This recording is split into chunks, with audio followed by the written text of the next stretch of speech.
The moment I walked into the courtroom.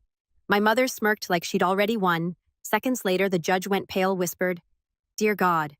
And the entire room realized I wasn't the person they thought I was. The moment I walked into the courtroom, my mother laughed under her breath, and my father shook his head like he was embarrassed to even see me there. I hadn't even sat down before the judge. An old man with a face that had seen too many stories went pale. His hand trembled when he lifted his glasses and he whispered almost to himself, "Dear God, is that really him?" Everyone turned to stare, but they didn't know who I was. At least not really, not yet, and that's exactly how I wanted it. But before I get into what led to that moment, I should back up. My name is Lucas. I'm 28 years old. And if there's one thing you need to know about me, it's that my family has always underestimated me.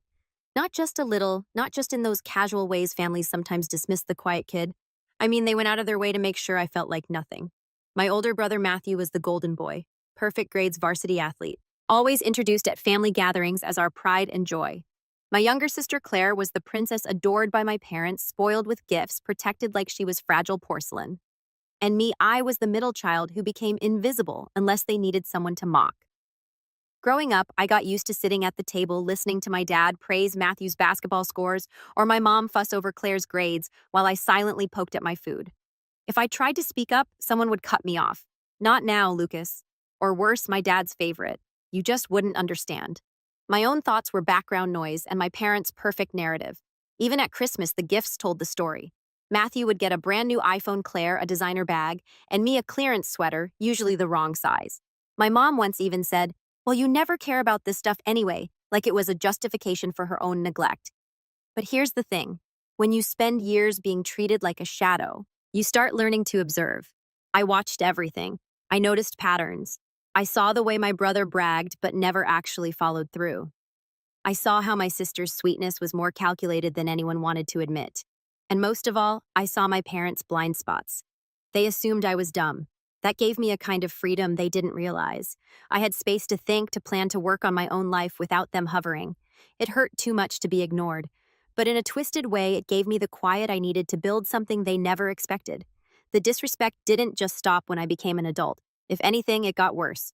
When I was 22, I started my own small business. Nothing flashy at first, just online consulting, a mix of IT, troubleshooting, and security work that grew out of side gigs in college. I poured everything into it. Late nights, endless research, cold calls, rejection after rejection, until finally it started paying off. Within 3 years, I was pulling in six figures. By 26, I'd scaled enough to hire a team. And suddenly, I wasn't just surviving, I was thriving. But you wouldn't know it if you asked my family. They never bothered. They didn't even ask how I paid rent. My mom still referred to me as between jobs. And my dad once laughed and said, "Lucas probably fixes printers for a living." I didn't correct him. Why should I let them think I was nothing? The first big crack in the facade came 2 years ago at Thanksgiving. Everyone was gathered at my parents' house like always, and my mom had just toasted Matthew for his promotion. I put that in quotes because, as I'd later find out, the promotion didn't exist. He'd been let go quietly, but my parents spun the story so no one would lose their precious golden boy image. Anyway, after the toast, Claire piped up about her new internship, and of course my mom swooned. Then, almost as an afterthought, she glanced at me and said, "And Lucas is well still figuring things out. Aren't you, honey?" The whole table laughed. Matthew smirked. I felt my ears burn, but I smiled politely and just said something like that. What none of them knew was that I'd signed a deal that week that doubled my company's revenue. But why ruin their fun? I let them laugh. I let them believe I was stuck in the same place. That was their first mistake. Over the next year, the digs got worse. Claire came to me asking for money just until payday. And when I said no, she called me selfish and told my parents I was hoarding cash. Matthew once tried to convince me to co-sign a loan for him, claiming it would help the family. I turned him down flat, and suddenly I was painted as the villain. My dad even called me one night and said, "You're abandoning your siblings. We're a family. Family helps family." I wanted to laugh at the hypocrisy. Where was that help when I was struggling? Where was the support when I was clawing my way up? But instead of arguing, I kept quiet. I told them I'd think about it. That was their second mistake, mistaking silence for weakness. The breaking point came this past summer. My grandmother passed away, and with her, the family estate became the center of attention. A sprawling house, land worth millions, and more importantly, the trust she left behind. My grandmother loved me, maybe more than anyone else in the family. She'd seen the way my parents treated me. And though she never called them out directly, she made it clear in private that she believed in me. We used to sit for hours drinking tea in her garden while she told me stories of resilience, of building a life when everyone doubted you. I never forgot those talks. So when she passed, I wasn't shocked to learn she'd left me something. What I didn't expect was how much. I'll never forget the reading of the will. My parents sat smugly expecting everything to flow to Matthew and Claire, maybe with a token amount for me. When the lawyer announced that the bulk of the estate, both financial and property, was being entrusted to me, you could have heard a pin drop. My dad's jaw clenched so hard I thought his teeth might break. My mom's face drained of color. Claire burst into tears. Matthew outright shouted, "This has to be a mistake!" The lawyer calmly explained, "It wasn't. My grandmother had written her wishes clearly. I was the primary beneficiary." In that moment, for the first time in my life, I had the upper hand, and they hated it. Of course, they didn't accept it. Not even close. The weeks that followed were a storm of phone calls, guilt trips, and outright manipulation. My mom would leave voicemails crying, "How could you do this to your brother and sister?" as if I'd written the will myself. My dad accused me of tricking my grandmother in her final days. Matthew called me in the middle of the night demanding his fair share. Claire even showed up at my apartment unannounced, banging on the door and screaming that I had ruined her life. I didn't open. I couldn't. The entitlement was staggering. But deep down, I knew it wasn't over. They weren't just going to let it go. And I was right. Which brings me back to the courtroom. Because when a family like mine feels slighted, they don't just sulk. They fight. They contest. They drag you into the mud with them. And so there I was, summoned to court, facing my own parents, my own siblings, in a battle over my grandmother's final wishes. And when I walked into that room, hearing my mother's laugh and seeing my father's disdain, I felt something I hadn't in years. Power, real power, because I knew something they didn't. Something that made the judge himself tremble when he recognized me. And that's where everything started to shift. The air in the courtroom was thick with tension, the kind that hums under your skin and makes every sound sharper, every movement exaggerated. When the judge looked at me with that startled expression, my parents didn't notice at first. They were too busy whispering to Matthew, their voices dripping with confidence as if this whole thing was just a formality. I could hear my mother's smug little hiss of a laugh, the one she used when she thought victory was already in her hands. I didn't move. I didn't speak. I just sat quietly at my table watching. Let them think this was going to be easy. The lawyer representing my family was a slick man in his 50s, expensive suit hair slicked back, the type who thought smirking was a weapon. He stood, introduced himself, and immediately launched into a speech about undue influence and unfair manipulation.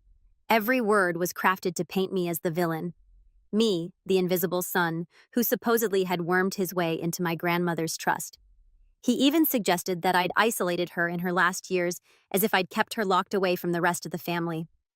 My mom dabbed fake tears from her eyes, nodding along with the performance, while Claire sniffled into a tissue like she'd been rehearsing for weeks. I should have felt angry, but mostly I felt detached, like I was watching actors in a play. Maybe that's what years of being dismissed does to you. You stop expecting fairness. Still, every lie they told added to the slow burning fire in my chest. They were trying to erase every good thing I'd built with my grandmother. Every quiet afternoon in her garden, every story she told me about resilience. Those memories were real and they mattered. But here in this sterile courtroom, my family was trying to rewrite them into something sinister. Matthew was called to the stand first, and he strutted up there like he was giving a motivational speech. He looked the judge right in the eye and said, "My grandmother always loved us equally. She never would have singled Lucas out like this unless he pressured her." He paused dramatically as if expecting gasps, then leaned in. "He's always been resentful, always jealous. This is just his way of finally getting back at us." I almost laughed. Jealous of what? Of his promotion that didn't exist, of the years he coasted on praise while doing nothing meaningful with his life. But I kept my mouth shut. Let him dig his own grave. Then Claire took her turn. Her voice trembled, delicate and fragile. The perfect performance of a wronged little sister. Grandma promised me she'd help me with school. She told me she wanted me to have a good life. And then suddenly, everything went to Lucas. "It doesn't make sense." She sniffled loudly, glanced at my parents for reassurance, and added, "He never even cared about family until there was money involved." That one stung, not because it was true, but because it was the exact opposite of the truth. I cared too much. I had spent years trying to be part of this family, trying to be noticed, included, loved. They were the ones who shut me out, who laughed at me, who minimized everything I did. And now in front of strangers, they had the audacity to call me the heartless one. By the time my mom took the stand, I knew exactly how this show was going to play out. She sighed dramatically, clutching her tissue, and said, "Your Honor, Lucas is He's always been troubled. He doesn't like to admit it, but he's had difficulties since he was young. We tried to help him. We really did, but he pushed us away. And my mother, God rest her soul, she was vulnerable at the end. He must have convinced her. There's no other explanation. My father, when he spoke, didn't even bother pretending sadness. He leaned forward, voice sharp, every word a blade. This is about fairness. Lucas has never carried his weight in this family. He's never sacrificed, never supported anyone else. And now he wants to take everything for himself. That isn't right. That isn't what my mother-in-law wanted. The irony was so heavy it nearly crushed me. The same man who never once showed up for me, who ridiculed me for years, was now lecturing me about sacrifice. I wanted to stand up and shout, to lay out every moment of neglect, every time I'd been mocked or dismissed, but instead I sat quietly, hands folded, waiting for my turn, because I knew something they didn't. Something that made the judge pale when he recognized me, and I wasn't going to waste it on an outburst. As the testimonies continued, I noticed the small things. The way my mother avoided my eyes, afraid of what she might see there. The way Matthew's voice shook slightly when pressed on his so-called promotion. The way Claire clung to my mother's hand like a child, even though she was a grown woman. Their stories were rehearsed, polished, but brittle. If you looked closely, the cracks showed, and I was more than ready to press on those cracks until the whole thing shattered. Still, the favoritism was undeniable. Even in court, my parents treated Matthew and Claire like victims, like porcelain dolls who needed protecting. I was the villain in their story, the shadowy figure who had corrupted everything. When recess was called, my father leaned across the aisle and muttered just loud enough for me to hear, "You think you've won? You're nothing, Lucas. Always have been, always will be." My mother smirked beside him, whispering something to Claire that made her giggle. They wanted me to break, to lash out, to prove their story right. I didn't give them the satisfaction. I just smiled because I could feel the tide turning even if they couldn't. That night back at my apartment, I couldn't sleep. My mind replayed every word they said, every lie, every accusation. I thought about the years of being dismissed, about the countless times I'd walked away from family gatherings with a pit in my stomach, wondering why I wasn't enough. I thought about the Christmas when my grandmother slipped me an envelope with a note that said, "One day they'll see who you really are. Be patient." I had tucked that note away in a drawer, unsure if it would ever come true. And now, sitting in the middle of this storm, I realized she'd been right. But patience only lasts so long. By the second day in court, the games escalated. My family's lawyer accused me outright of forging documents. Matthew swore he'd seen me coaching my grandmother in her last weeks. Claire cried so hard she had to be escorted out for a break. And my parents, they sat there proud of the circus they'd created, convinced it was all going their way. The judge, though, kept stealing glances at me. His face was unreadable, but I caught the flicker of recognition again, the same whisper of unease he'd shown on the first day. He knew he remembered, and my family had no idea. At one point during a heated exchange, Matthew turned and sneered at me. "You don't belong here, Lucas. You never have. You're just the spare, the mistake, and soon everyone will see that." The words hit harder than I wanted to admit. But instead of flinching, I leaned back in my chair and smiled again, because soon, very soon, it wouldn't be me on trial anymore. It would be them. And when the judge finally cleared his throat, signaling that the next session would begin with my testimony, the whole room shifted. My parents straightened in their seats, ready to pounce on anything I said. Matthew smirked. Claire wiped her eyes dramatically. They thought they had me cornered. They thought I was about to crumble under the weight of their lies. What they didn't know was that I had spent years preparing for this moment. Years of silence, years of planning, years of watching, and now with the whole courtroom waiting, I was finally ready to speak. When the judge called my name, the room hushed. I could hear the scrape of my chair against the polished floor as I stood, the soft rustle of papers being shuffled, and even the creak of the bench as the bailiff adjusted his stance. I walked slowly, deliberately to the witness stand, feeling every pair of eyes on me. My mother's sharp gaze, Matthew's arrogant smirk, Claire's teary little performance. They were all waiting, hungry for me to falter. The oath was simple. "Do you swear to tell the truth, the whole truth, and nothing but the truth?" I said I did, and when I sat down, I let the silence hang for a moment before speaking. I loved my grandmother. I began, my voice steady. She was the one person in my family who treated me as if I mattered. We spent years together, afternoons in her garden, evenings drinking tea. She confided in me, she trusted me, and she made her wishes clear. My family's lawyer interrupted almost instantly. "Wishes you convinced her of. Isn't that right?" "No," I said firmly, locking eyes with him. "Wishes she had long before any of this. She chose me because she knew I would honor them." The back and forth began, questions aimed to trip me up. Accusations slipped into every inquiry. Did I visit her alone? Yes, often. Did I ever talk about finances with her once or twice at her request? Did I know about the will before she passed? No. I found out with everyone else. My answers were calm, measured, but I could feel the weight of my family's hatred pressing down on me with each word. And then it happened. The betrayal that snapped something inside me during a recess. As the court broke for lunch, my lawyer pulled me aside, his face unusually grim. "Lucas," he said quietly, "they've submitted new evidence. You need to see this." I frowned, confused, and followed him into the side room where he laid a folder on the table. Inside were pages of emails, hundreds of them. At first glance, they looked like messages I had supposedly sent to my grandmother, pleading with her, manipulating her, even threatening her. My chest tightened as I scanned the words while rising in my throat. "I never wrote these," I whispered. "I know," my lawyer replied. "They're forgeries. But they're claiming they came from your account. They've already submitted testimony from an expert who will swear they're authentic." I felt the floor tilt under me. My own family had fabricated evidence, weaponized technology, and dug this knife into my back without hesitation. It wasn't just lies in the courtroom anymore. It was deliberate sabotage crafted to destroy me completely. When we returned, my parents sat straighter, smugness radiating off them like heat. Matthew wouldn't stop grinning. Claire leaned against my mother, whispering something that made her smirk. They were so sure this was the killing blow. The lawyer strutted to the center of the room, waving the stack of papers like a trophy. "Your Honor, we have here documented proof of undue influence."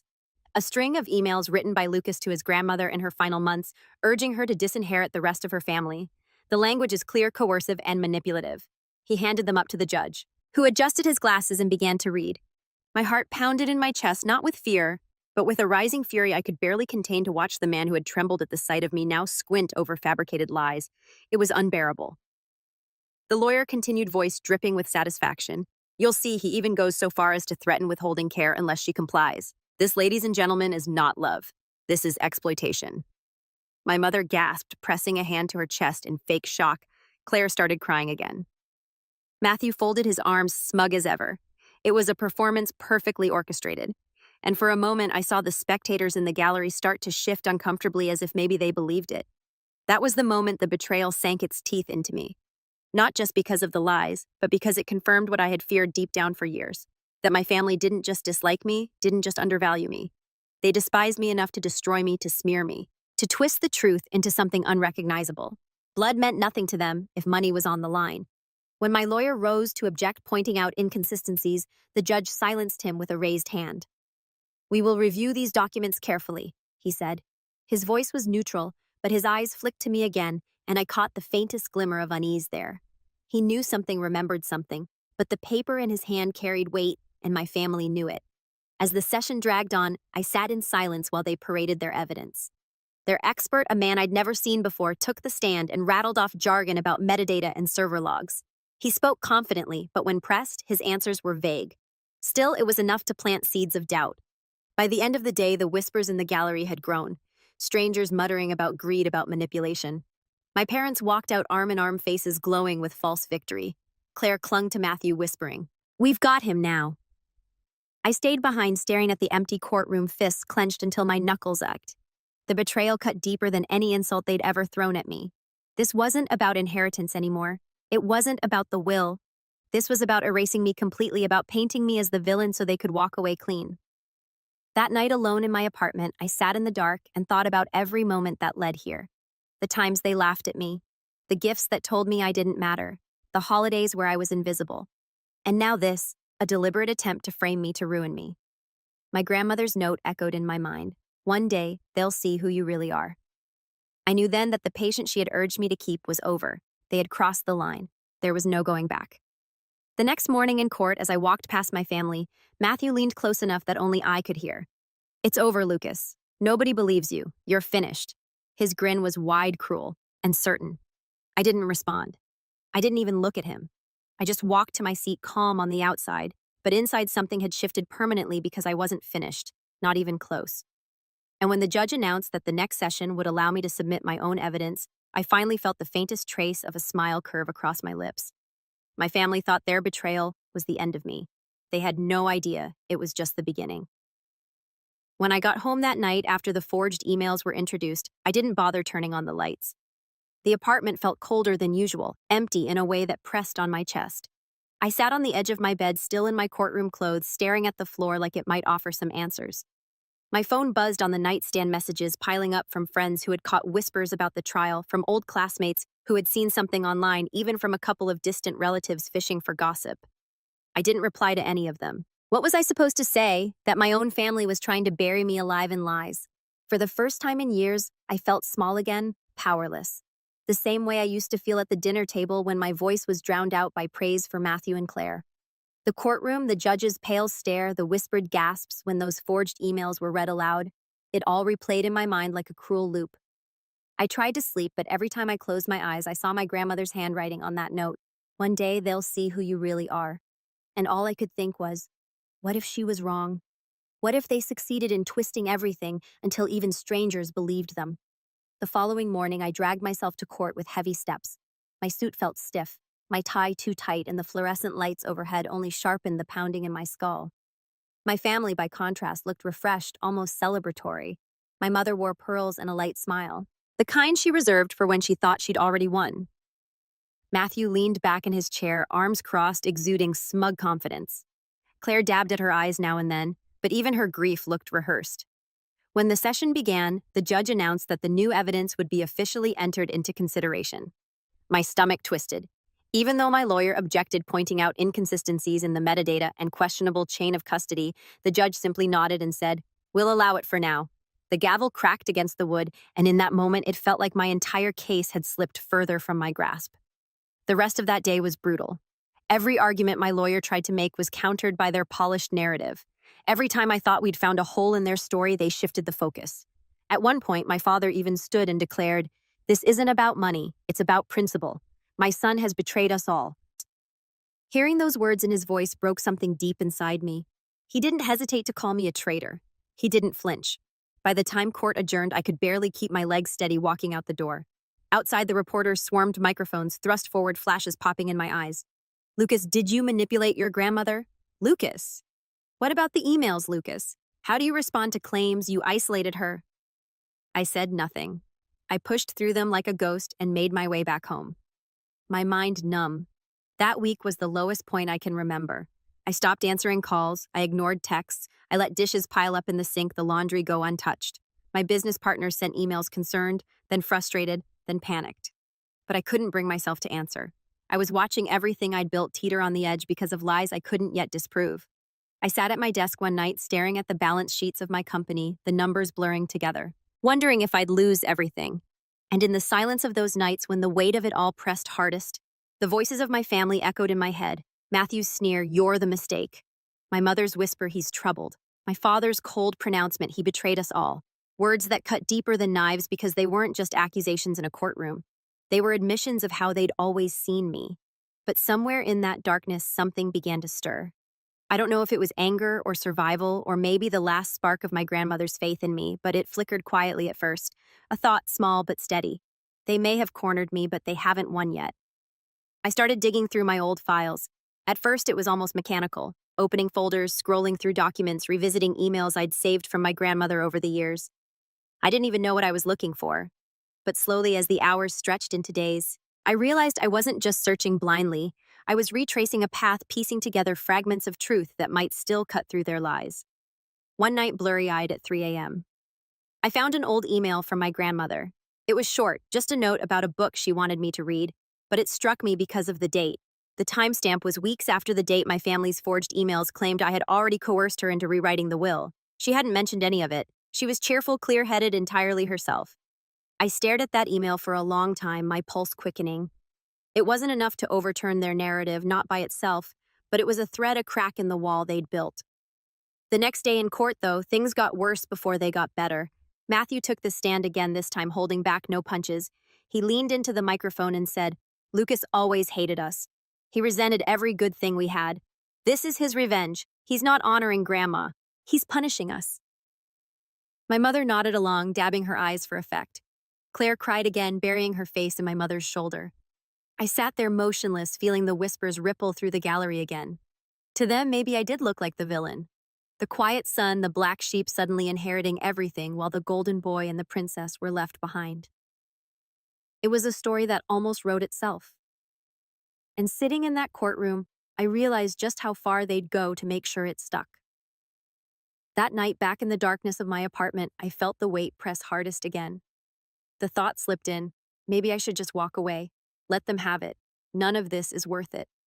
The money, the estate, the trust, none of it could erase the poison of standing across from my own family, listening to them dismantle me piece by piece. For a long while, I sat with that thought, wondering if surrender would be easier. But then I remembered the look in my grandmother's eyes the last time I saw her. Clear, steady, almost defiant. She had leaned close and whispered, "Don't let them define you." And just like that, the flicker inside me grew stronger. No, I wasn't going to walk away, not yet. So I started quietly planning. Not loudly, not with grand gestures, just small, steady steps. I called an old friend from college who now worked in cybersecurity. I asked questions careful and vague at first about how digital forgeries might be unraveled. I revisited my grandmother's letters and documents, searching for patterns, details only she and I would know. I didn't tell my lawyer everything yet. I wanted to be sure before I made any promises. Outwardly, though, I let my family believe they were winning. I sat silent in court shoulders. Heavy gaze lowered the image of a man defeated, and it worked. I could see the confidence swell in them, the whispers between sessions about dividing up the estate, about what they'd do once I was out of the way. They thought they'd broken me completely, and in a way they had. But what they didn't realize was that rock bottom isn't just the lowest point, it's also the foundation.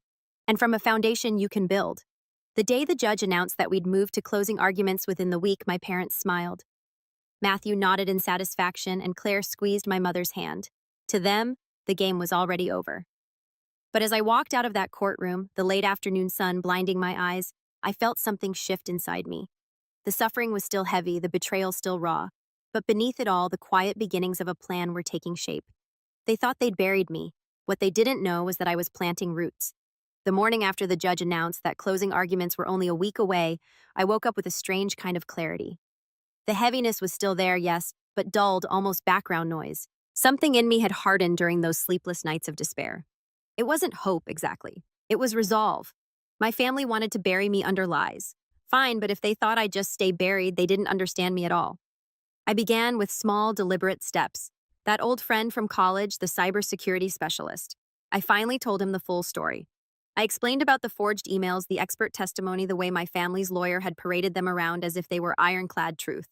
He listened quietly, and when I finished, he said, "Lucas, I can tell you already, if those emails were faked, there'll be holes.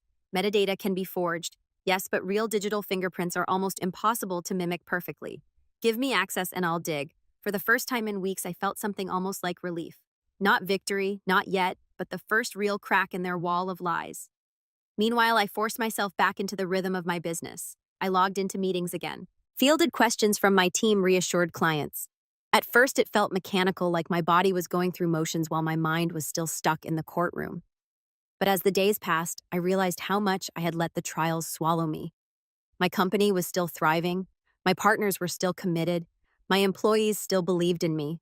The world outside that toxic family bubble hadn't collapsed. If anything, it had grown stronger in my absence. One afternoon, I walked into the office unannounced. My team looked up in surprise, then broke into smiles. "Good to see you, boss," one of them said. And in that moment, standing in a room full of people who respected me for my work, I felt a sharp contrast to the contempt I'd grown up with. Here I wasn't invisible. Here I wasn't the mistake. Here I mattered. That realization gave me fuel. The shame my family tried to drown me in began to lose its grip. I wasn't nothing. I had built something real. Something no smear campaign could erase entirely. Back in court, I noticed subtle shifts too. The judge, though bound by procedure, kept glancing at me with that same faint unease. It wasn't pity, it was recognition. He knew something. And every time my family's lawyer grew more arrogant, every time Matthew sneered across the aisle, every time Claire dabbed her eyes with theatrical precision, I sensed the tide beginning to shift, if only slightly. One key moment came when my lawyer cross-examined the so-called expert who had authenticated the forged emails. Calmly, methodically, he asked questions about the server logs, the timestamps, the supposed IP addresses. The man gave answers, but they were vague, overly rehearsed. When pressed about whether he personally verified the email headers, he stammered. The gallery noticed. I noticed the judge leaned forward slightly, pin hovering over his notepad.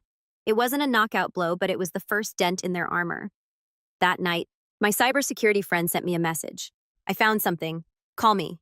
My heart pounded as I dialed. He explained that while the emails were convincing on the surface, the metadata told a different story. Certain formatting errors, character encodings, even inconsistencies in the server paths. They were red flags. These weren't written by you, he said. They weren't even written during the time they claim. Whoever forged these didn't account for how your provider stamps outbound mail. I closed my eyes, letting the words sink in. Proof. Real proof. It wasn't enough yet. I knew we'd need a meticulous, airtight presentation, but it was the foothold I'd been waiting for.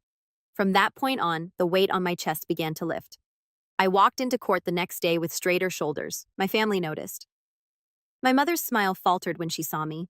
Matthew's smirk wavered. Claire, always the actress, tried harder with her tears, but even they looked strained. They could feel it, even if they didn't understand it yet. My silence was no longer defeat. It was preparation. Outside the courtroom, I began reclaiming other parts of my life, too. I started running in the mornings again, pounding the pavement until sweat burned my eyes. I cleaned my apartment, cleared the dishes, folded the laundry. Small things, but each one reminded me that I was still in control of my own space, my own choices. The fog of despair lifted with each step, replaced by a sharper focus. Friends who had reached out earlier heard back from me now. I grabbed coffee with an old colleague who told me, "I've seen the news, but I know you, Lucas. You don't need to explain.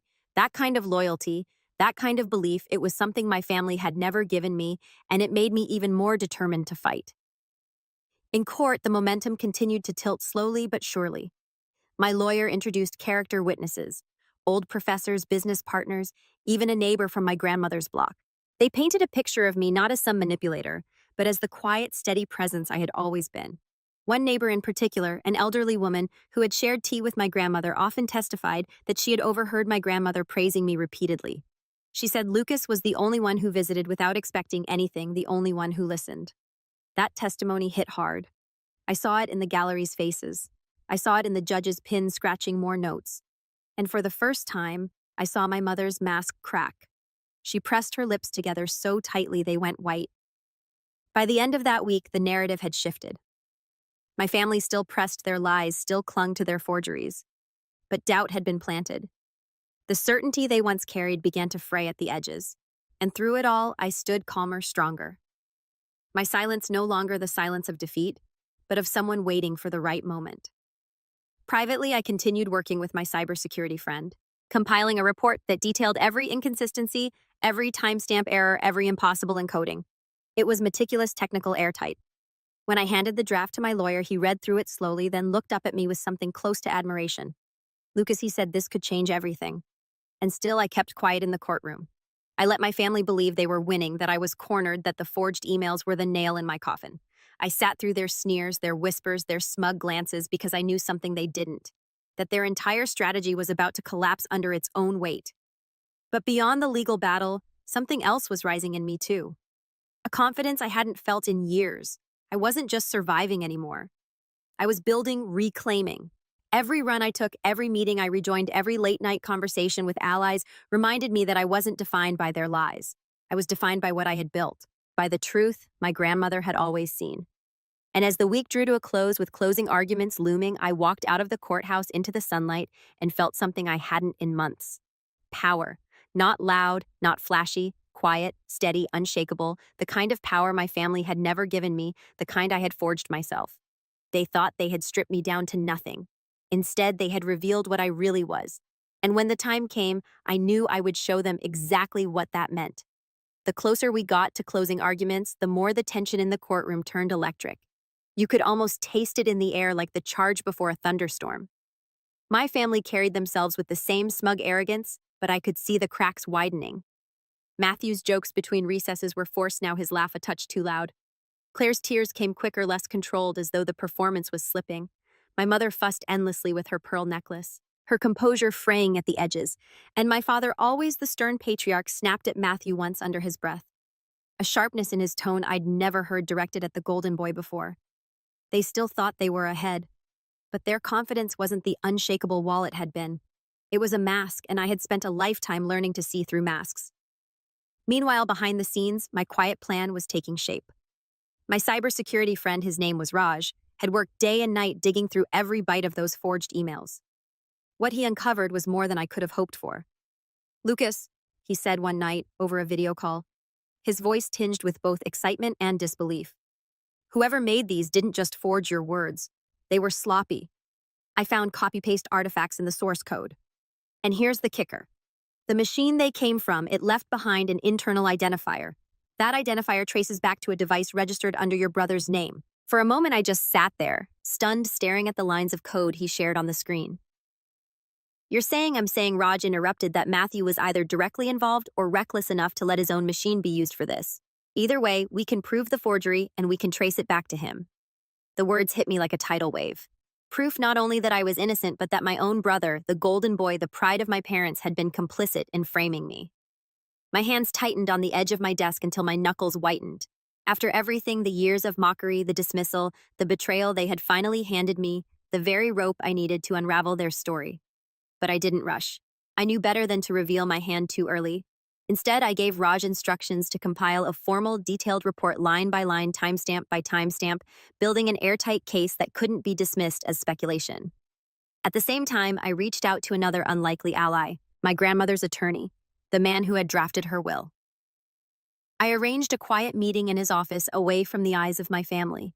He greeted me with a solemn nod, his shelves lined with thick legal volumes, his desk neat and deliberate. "Lucas," he said, "I was wondering when you'd come." We spoke at length about my grandmother's intentions. He told me stories I hadn't even known about how she defended me in conversations with him, about how she'd insisted that I was the only one who visited without asking for something. She was very clear. "Lucas," he said firmly, "her decision was deliberate, not coerced. If she were here, she would be devastated by what they're doing." When I left his office, I carried more than just his words. I carried copies of documents, notes she'd written in her own hand during the estate planning process. They weren't dramatic. They were simple, pragmatic notes, but they carried her voice, her reasoning, her intent. And intent in a case like this was gold. The more I gathered, the more I realized I wasn't just defending myself anymore. I was building a fortress of truth. While my family scrambled behind walls of lies, in court I let the mask of defeat linger a little longer. My silence, my stillness, it fed their illusion. During one recess, I overheard Claire whisper to my mother, "He looks so beaten down. It's almost over." My mother patted her hand, replying, "I told you, he was never strong enough." I walked past them without a word, but inside the fire burned hotter. They truly believed I was finished, even as I sharpened the blade they'd handed me. But the real turning point, the moment I knew the stage was truly set, came 3 days before closing arguments. Raj called again, this time with a grin I hadn't seen since college. "Lucas, I've got the final report ready. It's bulletproof. Not only do we prove the emails were forged, but the digital trail traces back to an IP address registered at your parents' house."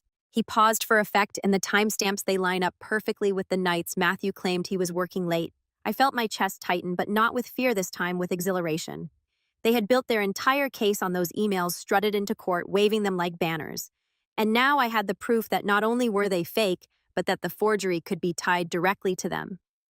I sat back in my chair, the weight of weeks lifting all at once. For the first time, I allowed myself to picture it. The moment their faces would shift, the smugness draining the gallery, gasping, the judge's pen scribbling furiously. The silence when they realized the very weapon they forged was now the blade at their throat. Still, I didn't let myself gloat. Not yet.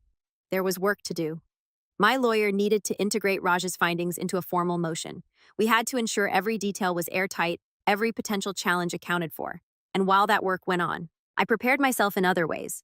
I started dressing sharper in court, not flashy, but precise. My suits pressed, my tie chosen carefully, my posture straighter. I wanted the visual contrast to be undeniable, their arrogance unraveling, my strength emerging. Outside the courtroom, I rebuilt my connections with quiet purpose. I met with my business partners, updated them on the truth behind the headlines, and secured their trust. I even reached out to a journalist I knew from years ago, someone who had once covered one of my company's early projects. I didn't give him the full story yet, but I dropped enough hints for him to start digging. My family wanted to play games in the shadows. Fine, but I wasn't going to stay in the dark anymore.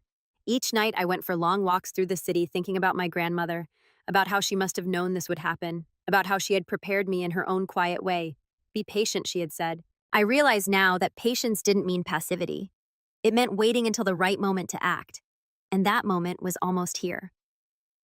The day before closing arguments, I stood outside the courthouse as the sun dipped low, painting the sky in streaks of gold and crimson. My parents walked past me, arm in arm, Matthew and Claire trailing behind. They didn't even glance at me. To them, I was already defeated, a shadow of the sun they dismissed years ago. I let them pass, my hands folded calmly behind my back. Because what they didn't know What they couldn't possibly imagine was that I had everything I needed now. Proof documents, allies, and a quiet confidence they had never seen in me before.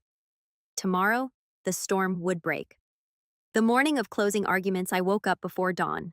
The city outside was still wrapped in silence, the streets dark except for the occasional flicker of a street lamp. I stood at my window, coffee in hand, and for the first time since this nightmare began, I felt still not calm exactly. There was a thrum of anticipation in my chest, but steady like the pieces had finally locked into place. When I walked into the courthouse, my family was already there. My mother wore a pale suit, pearls gleaming under the fluorescent lights. My father stood stiff beside her, jaw set, projecting the kind of authority he'd always wielded like a weapon. Matthew leaned against the wall with his arms crossed, that same smirk plastered on his face. Claire clung to my mother's arm, dabbing her eyes with a tissue even before proceedings began. To anyone else, they looked composed, unified, but I'd spent my entire life watching them. I saw the flicker in Matthew's eyes, the faint tremor in Claire's hand, the way my father's mouth tightened when he thought no one was looking. They were unraveling, even if they didn't know it yet. The judge entered his robe, flowing gavel in hand. The room fell silent. "We'll hear closing arguments today," he said, his voice steady. "The petitioners may proceed." My family's lawyer stood first as expected. He launched into a speech dripping with false sincerity, painting my family as victims of manipulation, their grief twisted by my supposed deceit. He waved the stack of forged emails again, his voice rising with practiced indignation. "This is not the action of a loving grandson," he declared. "This is the calculated exploitation of a vulnerable woman. Lucas does not deserve this estate. He deserves our pity, if not our condemnation." My mother sniffled loudly. Claire's tears flowed. Matthew leaned back, arms folded smugly. My father nodded along every gesture rehearsed. The lawyer ended with a flourish, his words echoing in the hushed courtroom. "We ask that the court overturn this will restore fairness and protect this family from the destructive greed of one misguided son." When he sat down, my family exhaled collectively, as though victory were already in their hands. My mother reached over and squeezed Matthew's hand. Claire whispered something into my father's ear. The lawyer leaned back, self-satisfied, certain he had sealed my fate. Then it was our turn. My lawyer rose calm and deliberate. He didn't rush, didn't raise his voice. He began simply, "Your Honor, we've heard a great deal of testimony, much of it emotional, much of it rehearsed. But what this case comes down to is one question. What did Lucas's grandmother want?" He paused, letting the silence settle. Then he continued, "She wanted her estate to go to the person who truly cared for her, the person who visited, who listened, who asked for nothing. That person was Lucas. And while the petitioners have tried to distract this court with accusations, with performances, with manufactured evidence, today, we will show the truth." He gestured to me. I stood slowly, my hands steady, and walked to the front. My lawyer handed me a folder. Inside were the documents Raj had prepared. The technical report tracing the forged emails back to Matthew's machine and my parents' house. I held the folder for a moment before speaking. "Your Honor," I said, my voice steady. "My family has accused me of manipulation. They've submitted emails they claim I wrote. I want to show you something." The judge adjusted his glasses, watching me intently. I opened the folder and handed the first page to the bailiff who delivered it to the bench. "This is a technical analysis conducted by a certified cybersecurity specialist. It examines the metadata of the emails submitted against me. What it shows is simple. These emails were not written by me. They weren't even written at the time claimed.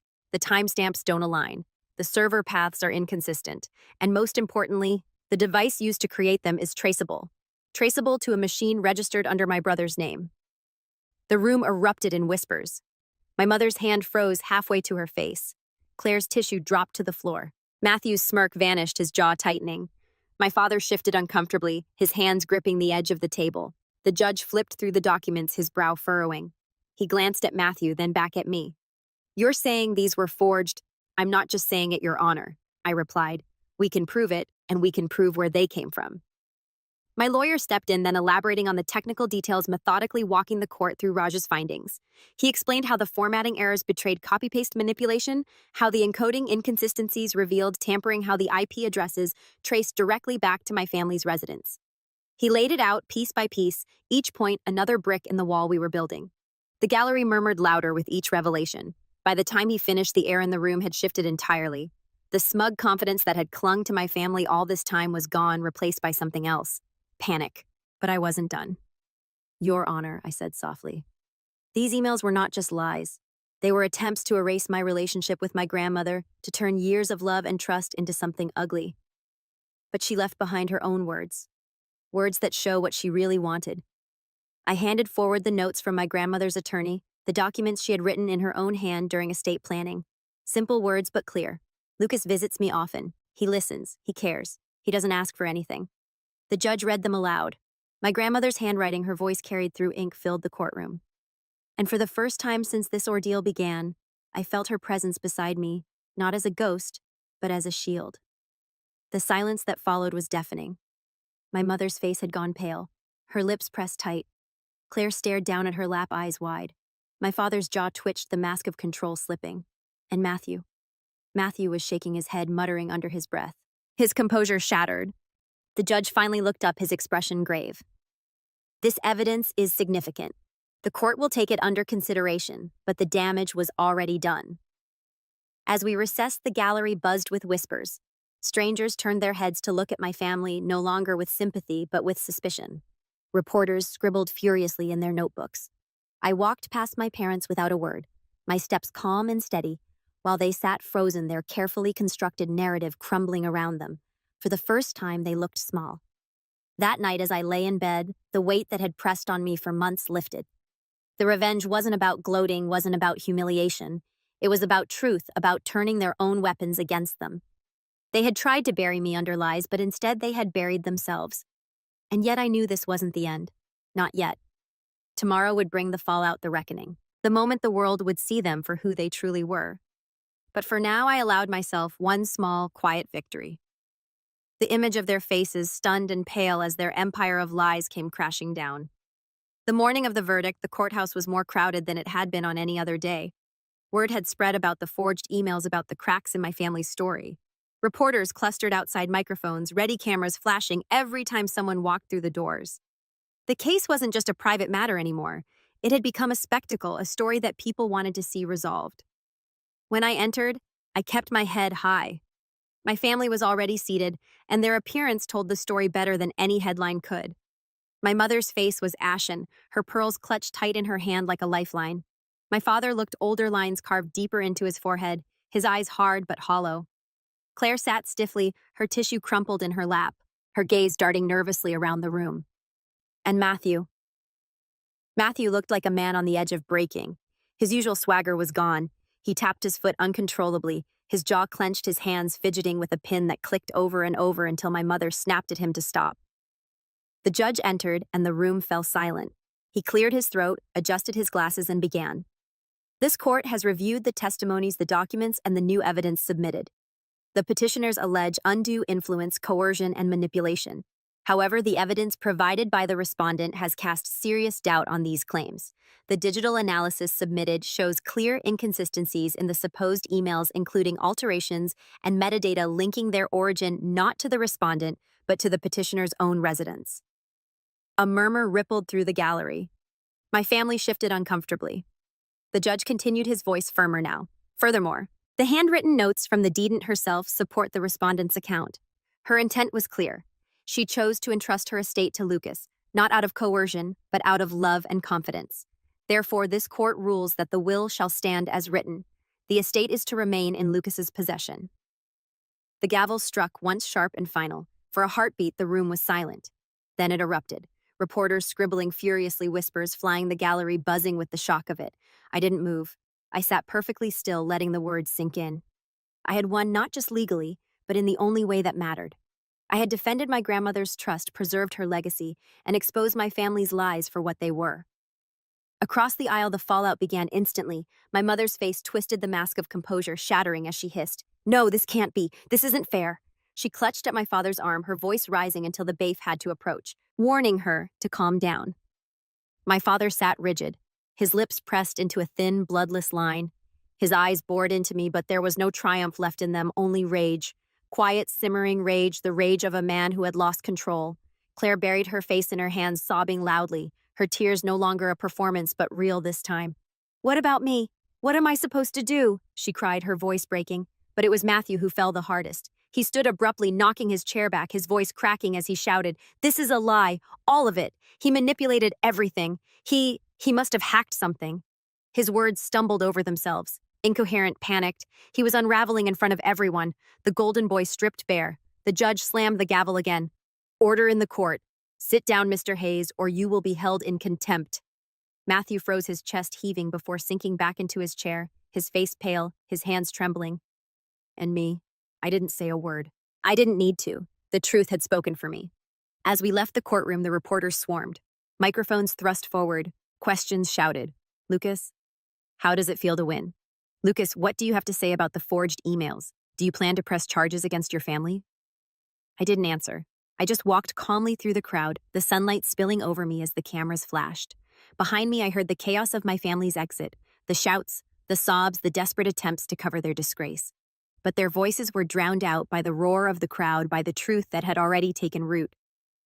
In the weeks that followed, the consequences came swift and merciless. The forged emails weren't just a courtroom embarrassment. They were a crime.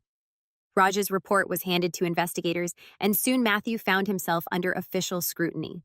The Golden Boy's name appeared in headlines not for promotions or achievements, but for fraud and forgery. The whispers about his promotion that never existed resurfaced, and this time people connected the dots. His reputation collapsed overnight. My mother and father tried to retreat quietly, but the stain was permanent.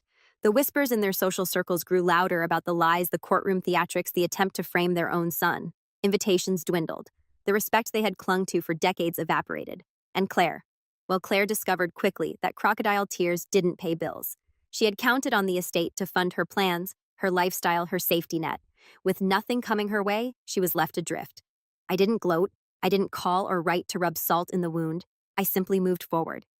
I expanded my business, invested in the estate, and opened the old house to the community just as my grandmother had always dreamed. Her garden bloomed again, vibrant and alive, a living memory of the afternoons we'd spent together. Sometimes I'd sit there with a cup of tea, looking out over the flowers and think about everything that had happened. The lies, the betrayal, the courtroom battles, and I'd hear her voice again as clear as if she were beside me. "One day, they'll see who you really are." She was right. The last time I saw my parents, it was by chance. I was walking out of a meeting downtown when I spotted them across the street. They saw me too. For a moment, none of us moved. My mother's eyes narrowed. My father's jaw tightened, but neither of them spoke. They just turned and walked away. Their shoulders hunched, their steps slower than I remembered. I stood there watching them disappear into the crowd, and I felt nothing. No anger, no bitterness, just release. Because they had spent their whole lives trying to convince me I was nothing. And in the end, they had destroyed themselves trying to prove it. As I walked away, the sun breaking through the clouds overhead, I whispered the words that had carried me through every moment of darkness. "Don't let them define you," and I never did.